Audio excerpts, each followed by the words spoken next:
கிறிஸ்துவில் பிரியமானவர்களே, ஆண்டவரும் இரட்சகருமாகிய இயேசு கிறிஸ்துவின் ஈடு இணையற்ற நாமத்தில் உங்களுக்கு அன்பின் வாழ்த்துக்கள். நல்லா இருக்கிறீங்களா? எல்லாரும் ஆண்டவர் கிருபையில் சூப்பராக இருப்பீங்கன்னு கர்த்தருக்குள் நம்புகிறேன். நிஜம் டிவியின் இந்த விசேஷித்த வார்த்தை நிகழ்ச்சி ஒவ்வொரு நாளும் வேதத்தில் ஒரு வசனத்தை அந்தந்த நாளுக்கு தேவையாக கர்த்தர் நமக்கு தந்து வருகிறதை நினைத்து மனதார ஆண்டவரை துதிக்கிறேன். இந்த நாளிலும் கூட நீதிமொழிகள் 3ஆம் அதிகாரம் 6ஆம் வசனம் இவ்வாறாக சொல்லப்படுகிறது. உன் பாதைகளை செவ்வைப்படுத்துவார் என்று வேதம் சொல்லுகிறது. செவ்வைப்படுத்துவார், செவ்வைனா சரிப்படுத்துவார். எதை? பாதைகளை. எந்த பாதையை? உங்க பாதைகளை, உன் பாதைகளை செவ்வைப்படுத்துவார் என்று சொல்லப்படுகிறது. யார்? அவர், கர்த்தர் உன் பாதைகளை செவ்வைப்படுத்துவார் என்று சொல்லப்பட்டிருக்கிறது. இன்னைக்கு பாதை சரி இல்லைன்னா சரியா பிரயாணம் பண்ண முடியாது. ரெண்டாவது, பாதை சரி இல்லைன்னா இலக்கை அடைய முடியாது. பிரயாணம் நல்லா இருக்காது. ரெண்டாவது, இலக்கை அடைய முடியாது பாதை சரி இல்லாமல் இருந்தால். இந்த ஆண்டவர் அதை அறிந்து தான் இன்னைக்கு உங்களுக்கு சொல்லுகிறார். அவர் உன் பாதைகளை செவ்வைப்படுத்துவார் என்று வேதம் சொல்லுகிறது. இன்னைக்கு நீங்களும் நானும் செல்லுகிற பாதை சரியான பாதையாக இருக்குதா? செவ்வையான பாதையாக இருக்குதா? செவ்வையான பாதையாக இருந்தால் நம்முடைய பிரயாணம் இன்பமாய் இருக்கும், இலக்கையும் அடையலாம். பாதை செவ்வையில்லாதபடி, பாதை செவ்வையில்லாதபடி இருந்தால் பிரயாணமும் குண்டு குழியுமாக இருந்தால் பிரயாணம் ரொம்ப அழுத்துக்கிடும். அதே நேரத்தில் குறித்த நேரத்தில் நம்ம இலக்கை அடைய முடியாது. வேதம் சொல்கிறது அவர் உன் பாதையை செவ்வைப்படுத்துவார். கர்த்தர் நம்முடைய பாதையை செவ்வைப்படுத்தினா நம்ம பிரயாணம் இன்பமாய் இருக்கும், இலக்கை ஈஸியாக அடையலாம். இன்றைக்கி எவ்வளவோ முயற்சி பண்ணியும் பிரயாசப்பட்டும் அந்த இலக்கை அடைய முடியாமல் நீங்கள் இருக்கிறீங்களா?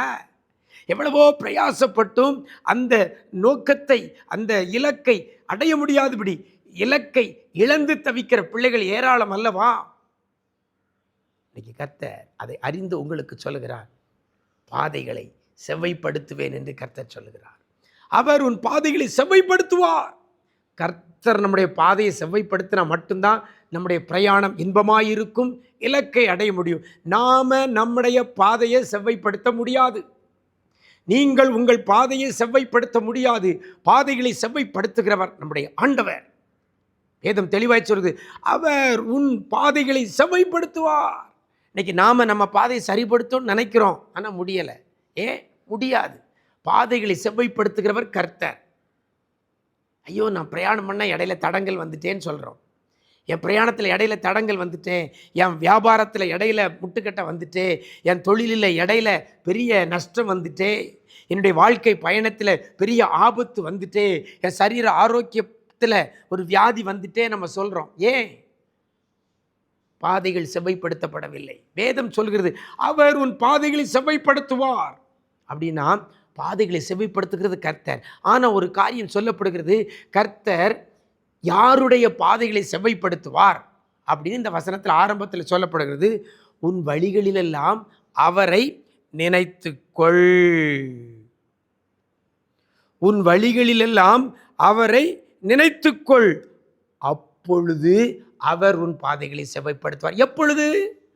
நம்ம வழியில கர்த்தரை நினைத்து கொண்டிருந்தால் அப்பந்தான் நம்ம பாதையை அவர் செவ்வைப்படுத்துவார்.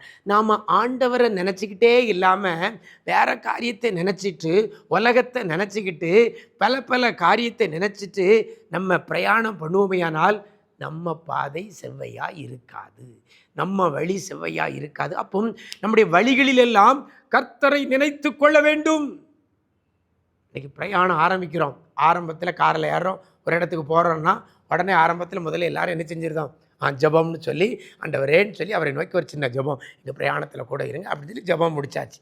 அதுக்கப்புறம் நம்ம காரியம், நம்ம சொந்த காரியம், நாட்டு நடப்பு, நேற்று இப்படி நாளைக்கு இப்படி, இதையே பேச ஆரம்பிச்சிடும். அப்படி தானே? வழிகளில் ஆரம்பத்தில் அவரை நினைக்கிறோம், அதே போல் முடிஞ்ச போகும் ஜோம் பண்ணி எங்களை பத்திரமா கொண்டு வந்துட்டீங்கப்பான்னு சொல்லி ஜோம் பண்ணுறோம். ஆரம்பத்திலே நினைக்கிறோம், முடிவிலே நினைக்கிறோம். இடையில கண்ட கதை, கண்ட செய்தி, வாக்குவாதம், அரட்டை, இப்படி தானே போகுது நம்முடைய வழிகளில். வேதம் சொல்கிறது உன் வழி ஆரம்பத்திலேயும் கடைசியில் அவரை நினைத்துக்கொள், அப்பொழுது அவர் உன் பாதையை செவ்வைப்படுத்துவார்னு சொல்லலை. உன் வழிகளிலெல்லாம் எங்கெங்க பிரயாணப்படுறோமோ, என்னென்ன காரியத்துக்காக ஓடுறோமோ, எதை எதை செய்கிறோமோ, அத்தனை செயல்களிலும் கர்த்தரை நினைத்து கொண்டால், வழிகளில் எல்லாம் அவரை நினைத்து கொண்டு இருப்போமே ஆனால் நம்முடைய பாதைகளை கர்த்தர் செவைப்படுத்துவார். அப்போ இந்த தவறை இனிமேல் நம்ம செய்யக்கூடாது. சரியா?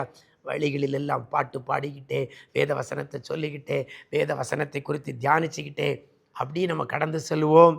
நம்முடைய பாதைகளை கர்த்தர் செவ்வைப்படுத்துவார். பாதை செவ்வையாக இருந்தால் வேகமாக இலக்கு அடைஞ்சிடலாம். அப்படி தானே? ஒரு ரோடு நல்லா இருந்தால் வேகமாக போயிடலாம். ஒரு ரோடு குண்டு குழியமாக கிடந்தால் வேகமாக போக முடியாது. குறித்த நேரத்தில் இலக்கை அடைய முடியாது. அப்போ ஆண்டவர்கிட்ட கேட்க, ஆண்டவரே என் பாதையை நீர் தான் செவ்வைப்படுத்துகிறவர், என் பாதையை நீர் செவ்வைப்படுத்த என் வழிகளிலெல்லாம் உம்மை நினச்சிக்கிடுவோம்ப்பா, எப்பவும் உண்மை குறித்தே நினைத்து கொண்டு உண்மை குறித்தே பேசி கொண்டிருப்பேன் சொல்லி அர்ப்பணிச்சுட்டு அதே போல் செய்யுங்க.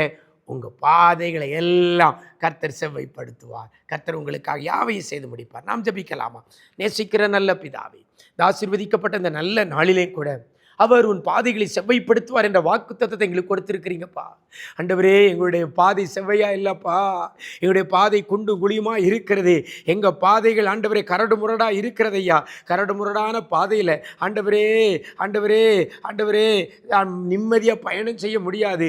குறித்த நேரத்துக்கு இலக்கை அடைய முடியாது. இலக்கை அடைவதே அரிதான காரியமாக இருக்கிறதையா. இந்த நாளில் கூட வாழ்க்கை பயணம் இன்பமாக இருக்க, இலக்கை அடைவதற்கு கையின் பிரயாசத்தின் பயணம் இன்பமாக இருக்க, தொழிலின் பயணம் இன்பமாய் இருக்க, படிப்பு வேலை வாய்ப்பு காரியத்தில் பயணம் இன்பமாய் இருக்க, சரீர ஆரோக்கியம் இன்பமாய் இருக்க, எங்கள் பாதைகளை நீர் செவ்வைப்படுத்த போறதற்காய் நன்றி செலுத்துகிறோம். எங்கள் வழிகளில் எல்லாம் எப்பொழுது உண்மையே நினைத்து கொண்டு உம்முடைய நாமத்தை மகிமைப்படுத்தி பிரஸ்தாபப்படுத்தி உண்மையே நாங்கள் உயர்த்துகிற பிள்ளைகளாக இருந்து எங்கள் பாதைகளை நீங்கள் செவ்வைப்படுத்த போறதற்காய் நன்றி செலுத்துகிறோம்.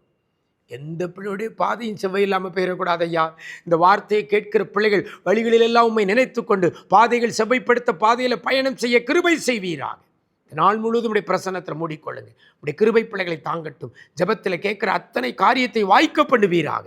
நன்மை கிருபையும் தொடரட்டும். மீட்பர் இயேசுவின் மூலம் ஜெபிக்கிறோம் நல்ல பிதாவே, ஆமென், ஆமென்.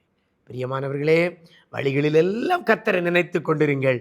அப்பொழுது அவர் உங்கள் பாதைகளை செவ்வையாக்குவார். உங்களுடைய பிரயாணம் இன்பமாயிருக்கும். சீக்கிரமாய் இலக்கை அடையலாம். கர்த்தர் உங்களை ஆசீர்வதிப்பாராக.